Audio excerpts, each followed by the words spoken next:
Mitsubishi electric family से SR application को बहुत बहुत मुबारक।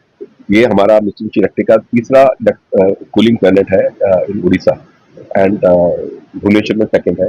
हमारा जो कूलिंग प्लेनेट कॉन्सेप्ट है वो है हम कस्टमर को एक अच्छा एक्सपीरियंस प्रोडक्ट के साथ साथ में उसको अच्छा एक्सपीरियंस देना चाहते हैं जिसको टच एंड फील। कस्टमर को सिर्फ प्रोडक्ट देखने का नाम नहीं, उसको पता चले कि प्रोडक्ट देखने में कैसा लगेगा, इंस्टॉलेशन कैसे होगा, आफ्टर सर्विस कैसा होगा, उसके अंदर क्या मटेरियल यूज होगा, वो सारी चीजें यहाँ पे अवेलेबल है। Not only room air conditioner, even ductable cassette and VRF सारी चीज यहाँ पे डिस्प्ले पे के अलावा रनिंग कंडीशन में है। तो हमारी तरफ से बहुत बहुत शुभकामनाएं एसआर एप्लीकेशन को। और हमारे जो कस्टमर्स हैं, जो हमारे एंड यूजर्स हैं भुवनेश्वर में, उनको एक अलग टाइप का एक्सपीरियंस देखने को मिलेगा यहाँ पे।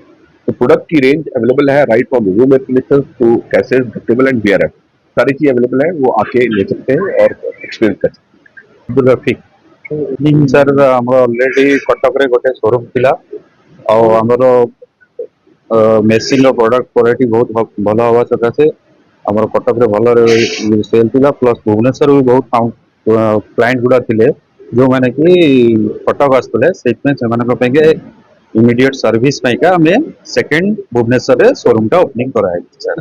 भुवनेश्वर ग्राहक पाइका सर ए मास इंस्टॉलेशन पूरा फ्री रहिबो ये स्कीम दिया होता एसी रे हमर विंडो एसी रोची स्प्लिट एसी रोची डक्टेबल सेंट्रल वीआरएफ फैसिलिटी रे सर हमर प्रीमियम सेगमेंट रे रोची हमें मेनली फोकस करू टू सर्विस बेस्ट सर्विस दबो बेस्ट प्राइस आउ अनदर आउ आपनकर फाइनेंस सेक्टर भी हमर टाई अप हेची बेस्ट फाइनेंस स्कीम रे भी कस्टमर भी प्रोवाइड करा देबो एसी।